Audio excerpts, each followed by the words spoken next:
Bienvenidos a Pixeles y Mazmorras, el podcast donde exploramos el mundo de los videojuegos más allá de la pantalla. Y como no, nos encontramos una semana más con un nuevo capítulo de nuestro podcast Pixeles y Mazmorras. Como siempre me encuentro con mi gran amigo Zeus. ¿Qué tal, Zeus? ¿Cómo estás? ¿Cómo te encuentras el día de hoy? Todo bien, todo muy bien. Ya en el cuarto capítulo, ¿cómo pasa el tiempo? Sí, está pasando bastante rápido el tiempo y la verdad es que este capítulo 4 vamos a explorar un tema bastante interesante que a mí me emociona mucho porque justamente hablaremos de un tema hablaremos sobre un género que me gusta mucho, que es el tema de los sandbox, ¿no? Este tipo de videojuegos que tiene características bastante difusas, por así decirlo. Es un género que yo creo se puede abarcar en muchos géneros distintos. Pero bueno, antes que nada, pues como hacemos siempre, vamos a hablar un poco de estos videojuegos que van a salir pronto, ¿no, Zeus? Sí, ahora sí que se vienen cosillas, ¿no? Igual en unas semanas o así, se viene un nuevo del Five Nights at Freddy's, ¿no? Secret of the Mimic, ¿no? En este nuevo entrega de la saga te vas a entrar en un mundo donde cada oscuro rincón esconde un secreto, ¿no? Es de esos nuevos Five Nights at Freddy's en los que puedes ya caminar, ¿no? Ya no eres un PowerPoint y imágenes. Interesante, ¿no? Luego sale uno de los, para mí, destacados del mes, que es el Elden Ring, ¿no? El Elden Ring Night Rain, que es un spin-off muy interesante porque es una aventura dentro del universo Elden Ring, pero con mecánicas multijugador y roguelike. O sea, a mí me lo pusieron esto para mí solo.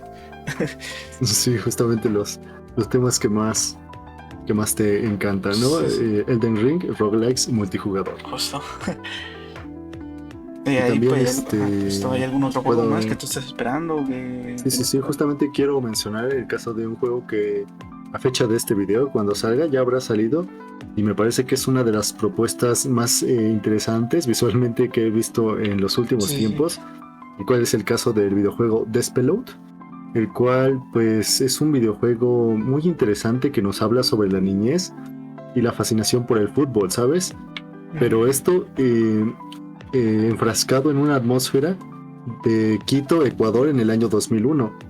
No sé si alguno de los que nos ve haya tenido la oportunidad de ver el tráiler, pero la sensación que te da es completamente familiar, sobre todo si eres de Latinoamérica, te dará Sí, un sí, aire sí. muy, muy acogedor y me parece que es uno de los videojuegos que más les debemos echar el ojo, ¿no? Sobre todo porque es de este mundo de los videojuegos indie que tanto nos encanta. Justo, y este juego yo lo llevo siguiendo bastante en Twitter y cuando salió el tráiler a principios de año de que ya salía, fue como muy emocionante, ¿no? Entonces a ver qué tal está este despelote y eso. El día de hoy vamos a hablar del sandbox. Eh, Vamos a repasar un poco la historia del género, definir primeramente qué es el sandbox, ¿no? Porque como comentaba Chan ahorita, es muy complicada esta definición, ¿no? Eh, Después hablaremos sobre esos orígenes, ¿no? De dónde nace, cuáles fueron los primeros sandbox. Pasaremos un poco la historia, ¿no? Hasta la consolidación del género y finalizaremos con un poco esos grandes exponentes del género, ¿no? No sé si te gustaría comentar, no sé, es como un poco Eh, inaugurar una sí, sección nueva, no nueva, sino que pretendemos que dure bastante en el que repasaremos géneros del videojuego, ¿no? Sí, es una pequeña serie que habrá en diferentes capítulos dentro de este podcast. Bueno, justamente pueden dejar en los comentarios cuál quieren que sea el siguiente género a analizar. La verdad es que ya tenemos bastante en mente que son muy interesantes. Por ejemplo, el género RPG que Zeus sé que le tiene muchas ganas. Se viene. Y pues bueno, hay bastantes géneros que queremos abarcar. Pero bueno, empezaremos en este caso, como ya bien dijimos, con el tema del género sandbox, ¿no? Pues vamos a empezar hablando un poco sobre qué es el género sandbox, para cualquiera que no lo sepa, ¿no? Este género es un poco difícil de describir, pero yo creo que la principal característica de este género es la libertad que tiene el jugador en hacer prácticamente lo que quiera, ¿no? Una de las descripciones que yo justamente encontré en internet nos dice que es este tipo de videojuegos que le ofrece al jugador que haya mundos abiertos, alta libertad de acciones para explorar, para interactuar. Y aunque es acertado, más adelante veremos que no todos los sandbox son justamente mundos abiertos, aunque sea un poco contraintuitivo. Pero bueno, sí, justamente yo quisiera delimitarlo más como este tipo de videojuegos que te dan una amplia variedad de hacer cosas, te dan una libertad casi total y no hay una línea recta tal cual que seguir. Que bueno, en varios juegos de los que hablaremos sí la hay, pero sabes, me refiero a que hay más que solo eso. Sí, sí. Justamente va bastante de la mano con uno de los capítulos que ya hemos hablado, que es el de los mundos abiertos. Así es. Pero bueno, hay varias características primordiales que tienen este tipo de género, los videojuegos sandbox. Por ejemplo, el tema de los mundos abiertos, ¿no? Hay varios sandbox que tienen mundos abiertos delimitados y la gran mayoría, bueno, no la gran mayoría, pero algunos tienen mundos abiertos que son a veces infinitos y en lo personal son de los que más me gustan. También estos mundos en muchas de las ocasiones se generan de manera procedural. Va dependiendo un poco sobre el videojuego que estamos jugando, pero una de las grandes características es la de los mundos abiertos. También muchas veces este tipo de géneros se dividen en 3 etapas de videojuego. Por ejemplo, el early game, cuando estás iniciando en el juego las primeras horas. El mid game, que es justamente la mayoría del tiempo que pasarás en el videojuego, farmeando recursos usualmente, haciendo todo tipo de cosas, explorando, etcétera. Y pues el end game, que es justamente como su nombre lo dice, el final de la vida de este juego, ¿no? Este tipo de etapas, de 3 etapas, también no es justamente solo de los videojuegos sandbox, se puede abrir justamente para cualquier tipo de videojuego en general, pero pues van estrechamente relacionado con los videojuegos sandbox. Otra de sus características, como bien dijimos, es los múltiples caminos y los diferentes estilos de juego, que no haya solo una manera de jugar este videojuego, sino que haya una gran libertad para que el jugador pueda descifrar su propia manera de jugar en la que se sienta más cómodo o la que lo disfrute más. Y pues bueno, también hay una interacción profunda en el entorno. La mayoría de estos videojuegos sandbox va a enfocarse más que nada en este apartado, que el entorno siempre se sienta activo y que siempre haya cosas que hacer en el entorno. No sé si te gustaría añadir algo, Zeus. Sí, un poco, así como comentario, estas definiciones y estos elementos que estamos aquí hablando en esta primera parte son elementos que hay dentro del sandbox, sin embargo, no están todos presentes en todos los juegos. Entonces es un género es un término muy difuso, como comentamos hace rato. Entonces eso, hay juegos que igual no tienen esta estructura de mid, late y early game. Hay juegos que a lo mejor no tienen no sé, es un género muy complejo, muy extenso. Entonces esto es como para definirlo a gran escala, todos estos elementos, ¿no? Como dijiste, hay juegos que no tienen mundos abiertos, pero son sandbox y demás. Entonces eso es como un poco la anotación. Sí, la verdad es que esto nada más es un poco para darles la idea de cualquier persona que no esté inmersa en el mundo de los videojuegos y lo entienda un poco, pero si bien lo dijiste, no necesariamente todos los videojuegos sandbox cumplen todas estas características, pero sí cumplirán alguna que otra. Como bien lo mencioné, ustedes quédense con la idea de que el videojuego tipo sandbox más que nada se va a enfocar en la libertad que le va a dar al jugador. Justamente como indica el título de género, la caja de arena, ¿no? Esa caja de arena donde ahí juegas, haces tus cositas, eso es lo que pretende hacer este género, ¿no? Sí, pero bueno, ya que lo hemos definido un poco mejor, creo que va siendo hora de empezar a hablar con estos ejemplos, ¿no? Para que la gente vaya entendiéndolo un poco mejor. Sí. No sé si quieras iniciar. Claro, esos primeros experimentos, ¿no? ¿De dónde nace este género, no? Estos primeros juegos se desarrollan, pero no entraban dentro de la categoría de sandbox, no porque no tuvieran las características, sino porque no se tenía definido este género como tal, ¿no? Empezamos con Elite de 1984, un juego que estaba para microordenadores, ¿no? Es un juego de simulación espacial, había un mundo abierto, con comercio, exploración, combate, y había una libertad total para decidir cómo jugar, qué caminos tomar, qué hacer, a dónde ir y demás, y es considerado uno de los primeros verdaderos sandbox, ¿no? Luego de ahí nos seguimos yendo ahí un poco por los ordenadores y llegamos a un staple, ¿no? Un clasicote de los sandbox. Es el SimCity de 1989. Este es un juego muy interesante, es un juego de simulación urbana. Vas haciendo tu ciudad, tus carreteras, tú vas dándole a la gente que tenga buena calidad de vida y demás. Es eso, ir construyendo tu ciudad. Y eso es un juego en el cual esto es también algo muy interesante de los sandbox, que no tenía un claro objetivo, no había un ganar ni un perder en el sentido tradicional en el que hay en otros juegos. Simplemente eso, el jugador iba experimentando en la creación de su ciudad y de sus entornos y de su gente a su propio ritmo, ¿no? Un poco por aquí va virando esta primera parte y luego empiezan a surgir otros exponentes, otros desarrolladores empiezan a seguir esta misma línea. Y aquí tenemos juegos como los llamados God Game, ¿no? Estos juegos en el que, como dice el nombre, jugamos a ser un dios, ¿no? Tenemos aquí a un señor que hoy en día, a ver, lo que hace hoy en día no es como lo mejor, ¿no? Pero en su momento era de esos desarrolladores tremendísimos, ¿no? Y es Peter Molyneux. Este señor, junto a sus diferentes estudios en los que ha estado y ha tenido, sacó Populous en el 89. Por ahí también llegó Black White. Y había otro que era God, no sé qué. Todos estos eran juegos de God Game. Tenías un mundo en el cual tienes que ir como creando una sociedad, ¿no? Una sociedad desde el principio hasta construir los edificios y demás. Y aquí tienes un poder casi total sobre el entorno y las decisiones del juego. Peter Molyneux es le gusta mucho esta parte de que tú puedes tomar decisiones en sus juegos. Lo vemos en Fable y demás, pero todo nace aquí. En Black and White es muy interesante porque de ahí viene el nombre Black and White. Tú eliges como un dios que puede ser bueno o malo, ¿no? Entonces todas las decisiones que puedas tomar tienen diferentes maneras en las que pueden terminar. Puede ser muy bueno, puede ser muy malo, puedes matar gente, puedes cuidar gente. Entonces eso, el jugador dentro de esta ciudad, esta civilización que va creando, va jugando un poco con eso. Va jugando ahí a hacer lo que quiere, se divierte.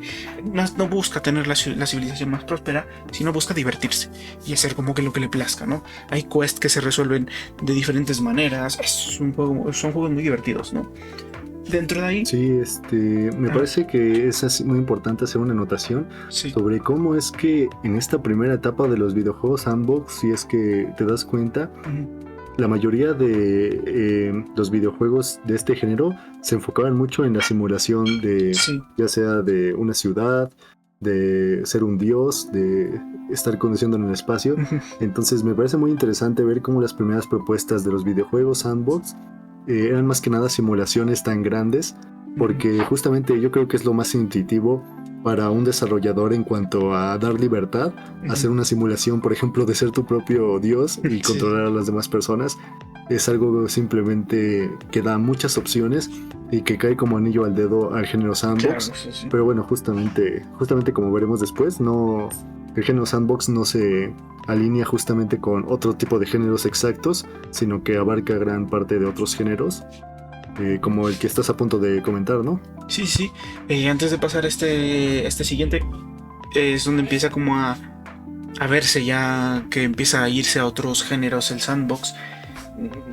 Vamos a mencionar por ahí un clasicote, por ahí sale, no sé, en el 99, un juego que a lo mejor alguien conoce, ¿no? Que son los Sims. Ese también es un juego clásico de sandbox.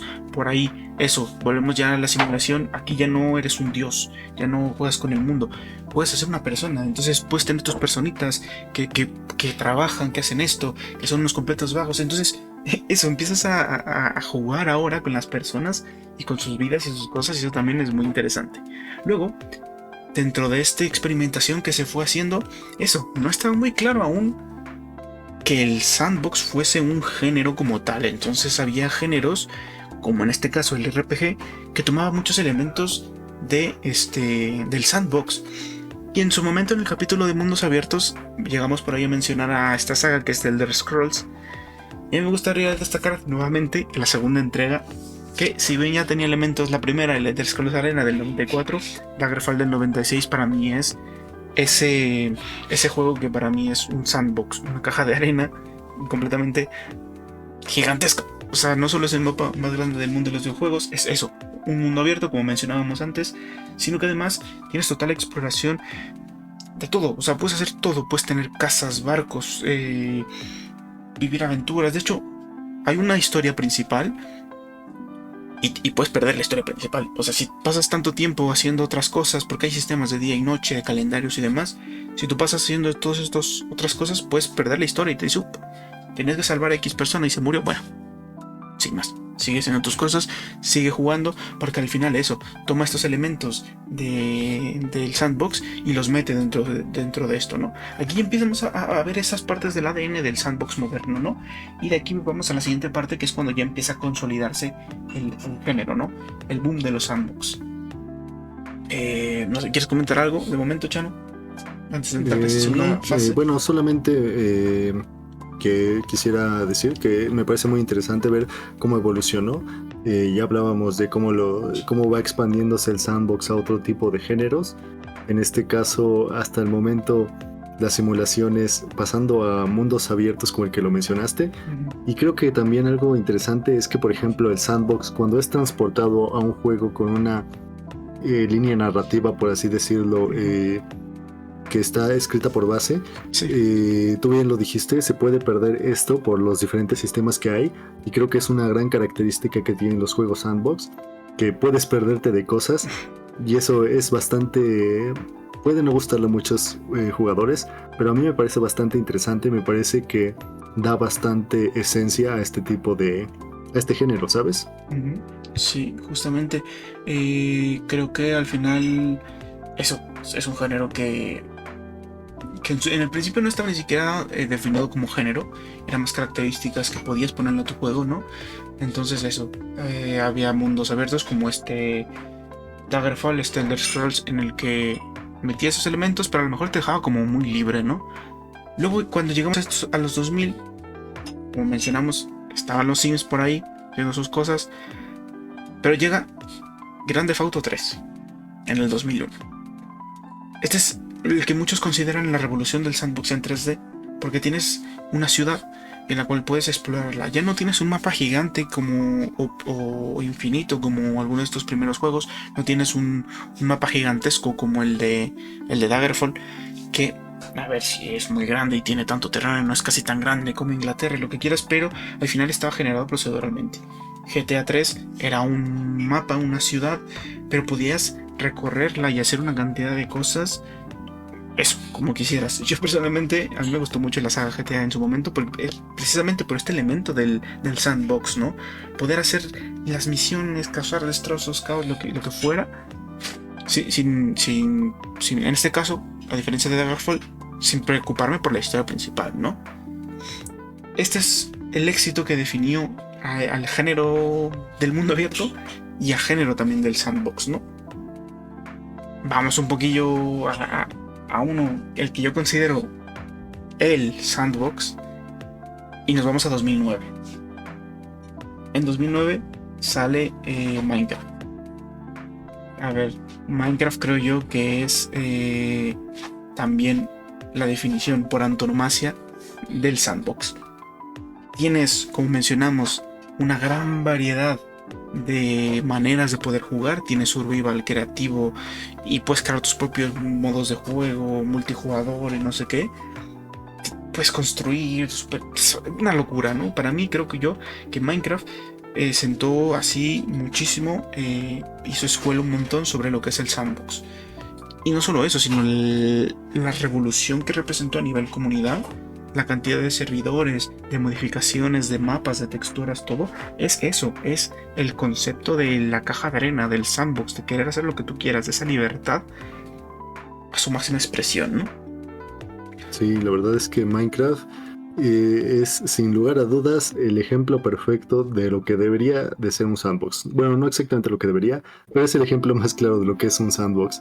La cantidad de cosas que se pueden hacer en Minecraft es simplemente inmensa, es infinitas las posibilidades, De hecho, quizá en el futuro podamos hacer un capítulo justamente solo hablando de Minecraft, porque Podría ser. hay tantas cosas de las que se puede sacar. Sí, sí, sí. Pero sí, Minecraft me parece que es de los...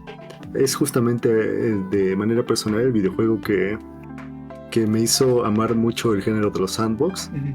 Y justamente es un mundo abierto. No sé, en este caso no creo que se pueda considerar una simulación, ni mucho menos. Pero como bien lo vemos, de forma más acercada a la actualidad, el sandbox se fue consolidando a partir de estos momentos con el tema más que nada de los mundos abiertos, que bien lo dije, no es que sea estrictamente necesario que haya mundos abiertos gigantescos, pero en Minecraft en este caso es algo que sí lo requiere y es un videojuego único y personalmente me parece que es uno de los más importantes, si no el más importante de toda la historia. No solo de los sandbox, ¿sabes? Sí, claro, sí, creo que... No estoy seguro de si aún lo sigue siendo, pero creo que en 2019 llegó a ser el juego más vendido. O sea, superó a Tetris. Y Tetris fue una locura. Entonces Minecraft, un fenómeno total. Aquí ya el resto de esta consolidación del género parte mucho de esta parte que hemos hablado durante los 4 capítulos que llevamos, y es sobre el juego indie, ¿no? O sea, una cantidad a ver, Minecraft es indie ya de por sí, ¿no? Pero una cantidad de otros juegos y de propuestas que empezaban eso, a jugar con los elementos del sandbox y meterlos, no sé, de repente con progresión de gestión de recursos, con más mundos abiertos, con una historia, ¿no? Entonces aquí ya empieza a hacerse una locura. Aunado a Minecraft, me gustaría mencionar otros 2 que son fenómenos también y claros exponentes del sandbox y que forman parte de esta consolidación, ¿no? El primero de ellos es Garry's Mod. Garry's Mod es muy interesante porque no es un juego al uso, no es hacia el 100% un juego como... Vamos por partes, ¿no? Garry's Mod sale en 2006. Está desarrollado en el motor Source, el motor que utiliza Valve para hacer Half-Life 2, Team Fortress 2, Portal 2. Es ese, Left 4 Dead, ese motor que en su momento, en 2004, la rompió con esas físicas tan realistas. Y a mí me encanta todos los juegos de Source por las interacciones que tienes con personajes y con escenarios. Entonces, claro, esta gente de Facepunch agarra y dice, ¿qué pasaría? Porque no, o sea, sí, Valve hizo el motor, pero eso no era exclusivamente de esta gente.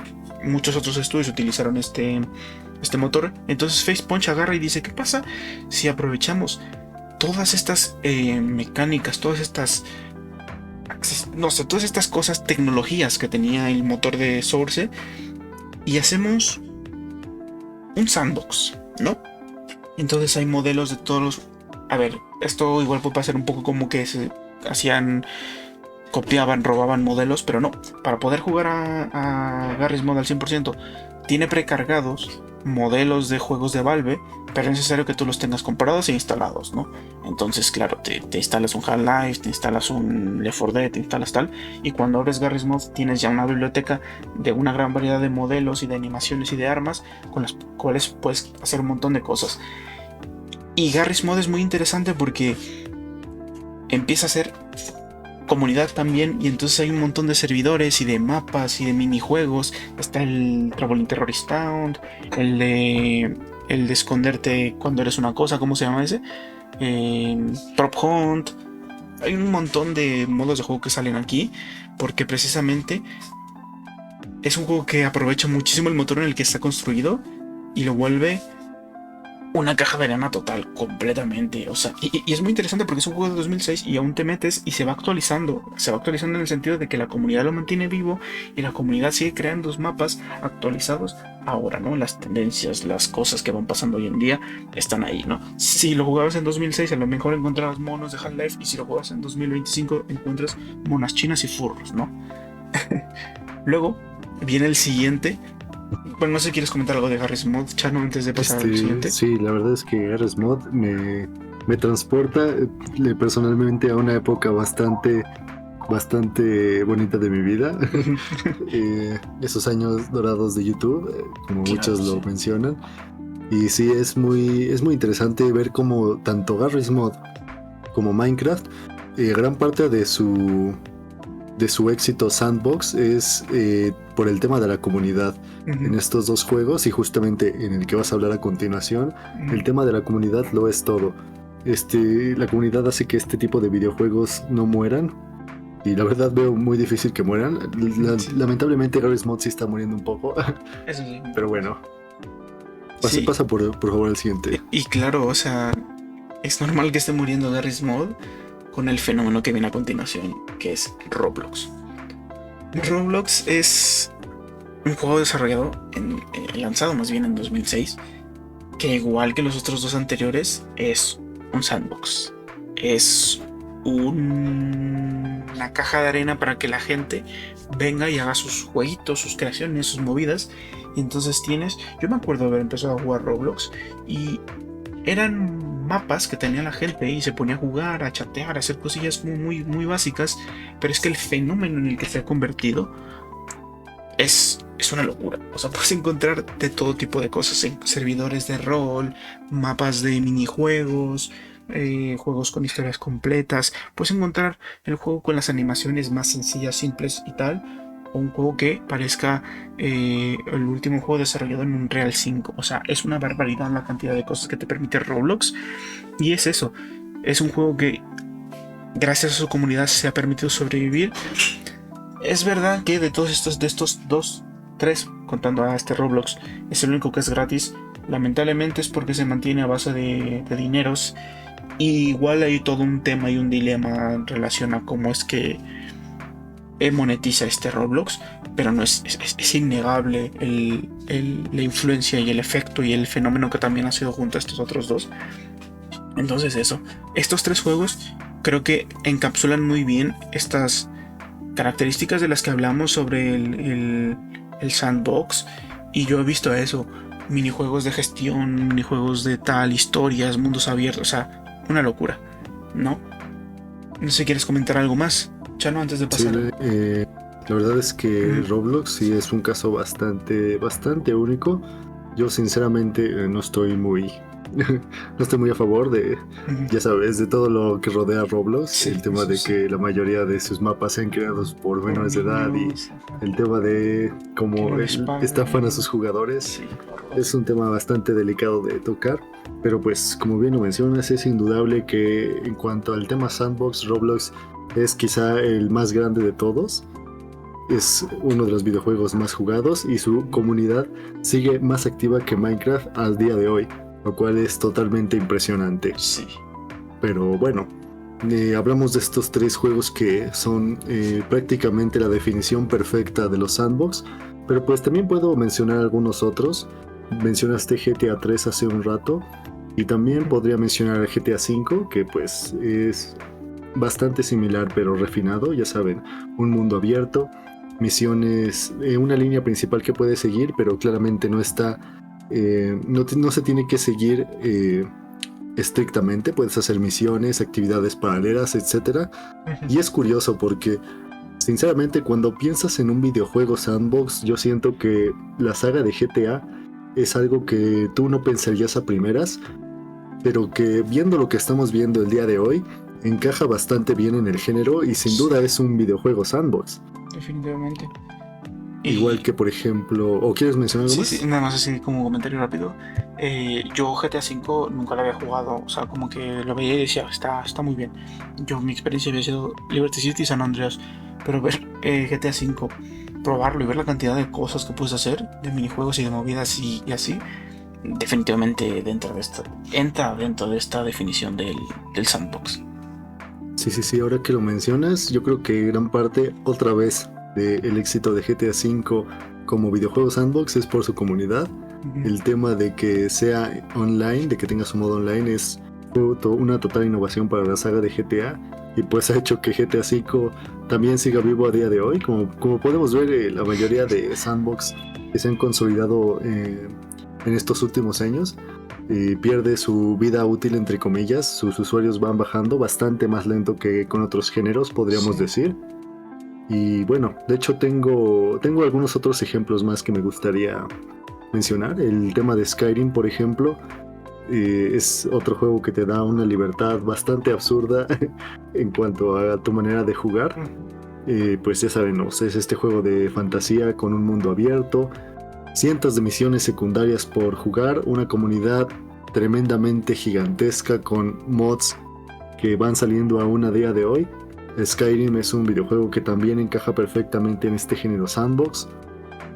También está, por ejemplo, el caso de No Man's Sky, un videojuego que, como muchos sabemos, prometió grandes cosas en su momento y lamentablemente no salió bien porque no las cumplió en su día, pero que si le das un vistazo de nuevo, vas a ver que ha cambiado para bien. Es, yo creo que uno de los sandbox modernos que más se ha apegado a las bases que existían en las primeras etapas de este género, ¿no? No sé si quieres agregar algo. No, nada más. Solamente comentar eso, que No Man's Sky me parece loco, que la cantidad de contenido que no tenía en su lanzamiento y con la que tiene ahora es dos juegos completamente diferentes. Sí, la verdad es que es muy interesante en No Man's Sky. El tema de que la mayoría de cosas sea generada proceduralmente es algo bastante... Y creo que también, pequeño comentario, muchos de los grandes sandbox tienen esta parte del mundo generado proceduralmente, ¿no? Porque creo que es eso, las experiencias entre más únicas y diferentes sean, dotan de esa parte de eso, que cada experiencia sea única, diferente y que quieras volver a jugar el juego porque sabes que va a ser una aventura diferente. Sí.